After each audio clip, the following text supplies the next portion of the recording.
అందరికీ నమస్కారం. తర్వాత నిన్నటి నుంచి కూడా మనము సోషల్ మీడియాలో కానీ టీవీ ఛానల్స్లో కూడా చూస్తున్నాం వర్రా రవీందర్ రెడ్డి నిన్న అరెస్ట్ అయినట్లు. తర్వాత ఇప్పుడు కూడా డిఐజీ కోయా ప్రవీణ్ గారు ఆయన ఇంకా అరెస్ట్ కాలేదని కూడా ఇవ్వడం జరిగింది. అంటే మనం ఒక విషయాన్ని సునిశ్చితంగా కనుక గమనిస్తే వైసీపీకి చెందిన సోషల్ మీడియా వల్లే నిన్నంతా కూడా వర్రా రవీందర్ రెడ్డి అరెస్ట్ అయినారని పెట్టడం, తర్వాత మళ్ళీ వాళ్ళే ఈరోజు తప్పించుకున్నాడని మళ్ళీ వాళ్ళే పెట్టడం, ఇదంతా చూస్తూ ఉంటే దీని వెనక భారీ కుట్రకోణం ఏదైనా దాగి ఉందేమో అనే అనుమానం కలుగుతుంది. అంటే ఎందుకంటే ఇప్పుడు అరెస్ట్ అయినామని చెప్పడం, వాళ్ళే తప్పించుకున్నామని చెప్పి వాళ్ళే అతనికి ఏదన్నా కానీ ప్రమాదం సృష్టించి అతని ప్రాణానికి ఏదన్నా హాని చేసి అప్పుడు ఆ నెపం అంతా కూడా ఆంధ్ర పోలీసుల మీద కానీ అలాగే తెలుగుదేశం పార్టీ మీద వేయాలనే ఒక భారీ కుట్ర జరుగుతుందనేది వచ్చి స్పష్టంగా మాకు అనుమానాలు వస్తున్నాయి. తర్వాత ఎందుకంటే వర్రా రవీందర్ రెడ్డి అనే వ్యక్తి పోలీసుల అదుపులో ఉన్నాడని తెలిసి తర్వాత ఈరోజు మళ్ళీ అతను లేడని చెప్తూ ఉన్నారంటే వైఎస్ఆర్ కాంగ్రెస్ పార్టీ అనేది ఆ పార్టీకి రాజకీయ ప్రయోజనం జరుగుతుందంటే వాళ్ళ మనిషి కాదు, ఎంతటి వాళ్ళు నీచానికైనా ఎంతటి దుర్మార్గానికైనా తెగబడతారు. ఈరోజు వర్రా రవీందర్ రెడ్డికి వాళ్ళే ఏదన్నా ప్రాణహాని చేస్తే అది తప్పకుండా ఆంధ్ర పోలీసుల మీద కానీ ఆ తర్వాత కూటమి ప్రభుత్వం మీద పడుతుందని ఆలోచన చేసి అతనికి ప్రాణానికి ముప్పు ఉందనేది వచ్చి ఖచ్చితమైన మా అభిప్రాయం. అలాగే నిన్నైతే పులివెందుల్లో పిఏ రాఘవరెడ్డి ఇంటి దగ్గరికి పోయినారు. ఈ రాఘవరెడ్డి అనే అతనికి అంతకుముందు గతంలో వివేకానంద రెడ్డి హత్య విషయంలో కానీ ఇప్పుడు వర్రా రవీందర్ రెడ్డితో ఈ 2-3 రోజుల నుంచి కానీ కంటిన్యూస్గా టచ్లో ఉన్నాడు. అతన్ని గన అదుపులోకి తీసుకొని విచారిస్తే ఇంకా చాలా విషయాలు కూడా బయటపడే పరిస్థితి ఉంది. కాబట్టి ముందు ఆ పిఏ రాఘవరెడ్డిని కూడా అరెస్ట్ చేసి వర్రా రవీందర్ రెడ్డి విషయంలో పోలీసులు చాలా అప్రమత్తంగా ఉండి ఏదైనా జరిగేదానికి అవకాశం ఉంది. కాబట్టి ఈరోజు ఒక పెద్ద మనిషి బహుశా ఎక్కడి నుంచి సెల్ఫీ వీడియో పెట్టుకున్నాడో తెలియదు, కానీ ఒక సెల్ఫీ వీడియో పెట్టి విలేకరుల వాట్సాప్ గ్రూప్లో పోస్ట్ చేసినాడు. స్థానిక తెలుగుదేశం ఇన్ఛార్జ్ రవీంద్రనాథ్ రెడ్డి అంటాడు, నిన్న సాయంకాలం నుంచి YSR Congress party social media అంట వర్రా రవి అరెస్ట్ అయినాడని చెప్పి విపరీతంగా ప్రచారం చేస్తూ ఉందంట.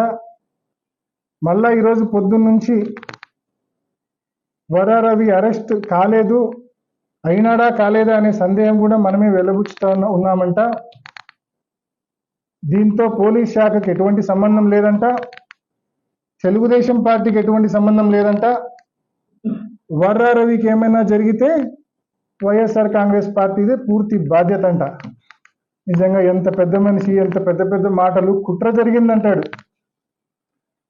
ఈ సంవత్సరం రాష్ట్ర ప్రభుత్వానికి తెలియజేస్తా ఉన్నాం, బెస్ట్ పోలీస్ మెడల్ పోలీస్ శాఖలో వాళ్ళకి ఇవ్వకూడదు.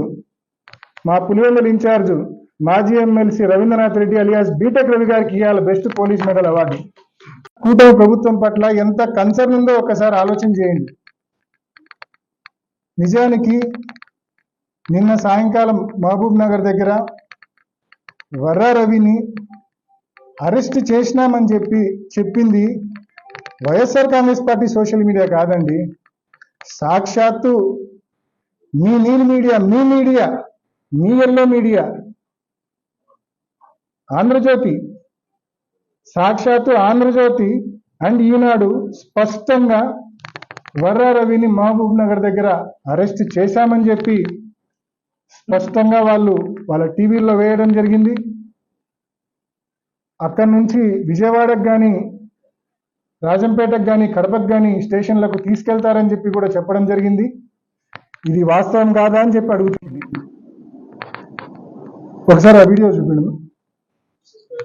సోషల్ మీడియా కార్యకర్త వర్రా రవీందర్ రెడ్డిని అరెస్ట్ చేశారు. బెంగళూరు నుంచి పులివెందుల మీదుగా హైదరాబాద్ కు వెళ్తుండగా మహబూబ్ నగర్ జిల్లా పరిధిలో అదుపులోకి తీసుకున్నారు. వర్రా రవీంద్ర రెడ్డిని కడపకు తరలిస్తున్నారు. అక్కడి నుంచి రాజంపేటకు తరలించే అవకాశం ఉన్నట్లు తెలుస్తోంది. నేను సాయంకాలం TV5 లో వచ్చింది, ఈనాడులో వచ్చింది, మీ మీడియాలో వచ్చింది. మీ మీడియాను నువ్వు ఎల్లో మీడియాను నువ్వు YSR Congress party social media అని చెప్పడము ఎంత హాస్యాస్పదంగా రవి. అబద్ధాలు చెప్పేటప్పుడు మరి ఎక్కడి నుంచి పెట్టావో, ఏ గోవాలో ఉండి పెట్టినావో, ఏ శ్రీలంకలో ఉండి ఆ సెల్ఫీ వీడియో పెట్టినావో నాకు తెలియదు, కానీ కనీసం లోకల్ న్యూస్ ఫాలోగా ఫస్ట్ ఫాలో అయ్యి 10 మందిని అడిగి, మీడియా వాళ్ళని అడిగి విచారించుకొని మళ్ళీ ప్రెస్ మీట్ పెట్టు. ఈ మాదిరి ఏం విచారించుకోకుండా ప్రెస్ మీట్ పెడితే ఫూల్ అవుతావు నువ్వు. కాబట్టి వాస్తవాలు గుర్తెరిగి వాస్తవాలు తెలుసుకొని మాట్లాడు. నిజానికి నిన్న సాయంకాలం అరెస్ట్ చేసినారు, 24 గంటలు కావస్తా ఉంది. పోలీసు వాళ్ళు మరి నిన్న రాత్రంతా డిటిసిలో పెట్టారు. వర్రా రవిని విపరీతంగా వేధించారు. డిఐజీ గారు కావచ్చు, అన్నమయ్య జిల్లా ఎస్పీ గారు కావచ్చు, పూర్తిగా డిటిసిలోనే, కర్నూలు జిల్లా డిటిసిలోనే ఉండి విపరీతంగా ఈ వర్రా రవిని వేధింపులు గురి చేస్తా ఉన్నారు. తప్పుడు కన్ఫెషన్లు తీసుకోవాలని, తద్వారా వైఎస్ఆర్ కాంగ్రెస్ పార్టీ నాయకుల మీద, కార్యకర్తల మీద తప్పుడు కేసులు బనాయించాలని చెప్పి విపరీతంగా వర్రా రవిని వేధిస్తా ఉన్నారు. 3rd డిగ్రీ మెథడ్స్ ఫాలో అవుతా ఉన్నారు. మీరు చేసేది తప్పు. ఇప్పటికైనా మీరు చేసిన తప్పు సీసీ ఫుటేజెస్ ద్వారా ఈజీగా బయటకు వస్తుంది.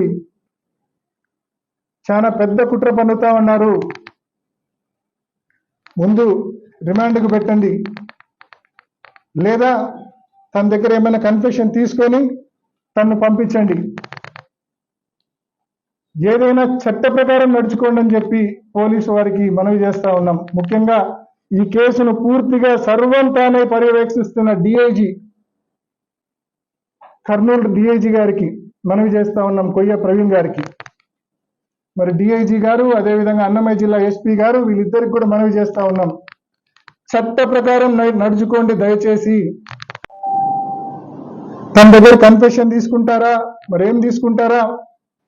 వేధించి కొట్టి 3rd డిగ్రీ మెథడ్స్ ఫాలో అయ్యి తప్పుడు కన్ఫెషన్లు తీసుకొని తప్పుడు కేసులు బనాయిచ్చే తప్పుడు ప్రాక్టీసెస్ ఫాలో కావద్దండి. మీ డ్యూటీ సక్రమంగా చేయండి. ఇప్పటికి కూడా మీరు అరెస్ట్ చేసినారని చెప్పి నిజాయితీగా ఒప్పుకోవడం లేదు. ఎంత దుర్మార్గం ఇది! అంటే ఎన్ని రోజులు వేధించాలనుకుంటున్నారు మీరు అతన్ని? మళ్ళీ చెప్తా ఉన్నాం, చట్ట ప్రకారం అతన్ని అరెస్ట్, మరి కోర్టుకు రిమాండ్కు పెట్టమని, లేకుంటే అతని దగ్గర స్టేట్మెంట్స్ తీసుకుని అతని ఇంటికి పంపించమని పోలీస్ శాఖను మనవి చేస్తూ, అదేవిధంగా వైఎస్ఆర్ కాంగ్రెస్ పార్టీ నాయకుల విషయంలో, కార్యకర్తల విషయంలో మీరు అవలంబిస్తా ఉన్న ఈ వైఖరి, ఈ పద్ధతి మార్చుకోమని చెప్పి కూడా హితవు పలుకుతూ, రాత్రిపూట ఇళ్ల మీద పడి ఈ మాదిరి దాడి చేసి కార్యకర్తలను, నాయకులను, వారి కుటుంబ సభ్యులను భయభ్రాంతులకు గురి చేస్తామంటే ఎవ్వరం కూడా చూస్తూ ఊరుకోం. కోర్టులను అప్రోచ్ అవుతాం, న్యాయస్థానాలను అప్రోచ్ అవుతాం, తగిన శాస్తి జరిగే విధంగా గట్టి చర్యలు తీసుకుంటామని చెప్పి కూడా తెలియజేస్తూ, పోలీసుల చర్యల పట్ల కూటమి ప్రభుత్వం తీసుకుంటున్న ఈ కఠిన తప్పుడు చర్యల వల్ల ఏ ఒక్క వైఎస్ఆర్ కాంగ్రెస్ పార్టీ కార్యకర్త, నాయకుడు కూడా భయపడవద్దండి. ఎల్లకాలం ఇది నిలబడదు. గట్టిగా వీరి అక్రమాలు, వీరి అన్యాయాలు గట్టిగా ఫేస్ చేద్దాం. ఎంత దూరమైనా పోరాడదాం. న్యాయస్థానాలను అప్రోచ్ చేద్దాం. న్యాయాన్ని నిలబెడదాం. ఖచ్చితంగా గుర్తుపెట్టుకొని భవిష్యత్తులో అందరికి కూడా తగిన శాస్తి న్యాయస్థానాల ద్వారా జరిగే విధంగా కూడా రాబోయే రోజుల్లో చర్యలు తీసుకుందామని చెప్పి కూడా ప్రతి ఒక్కరికి కూడా మనవి చేస్తూ, మరి మరొకసారి పోలీస్ శాఖను చట్ట ప్రకారం పొమ్మని చెప్పి మనవి చేస్తూ ముగిస్తున్నా.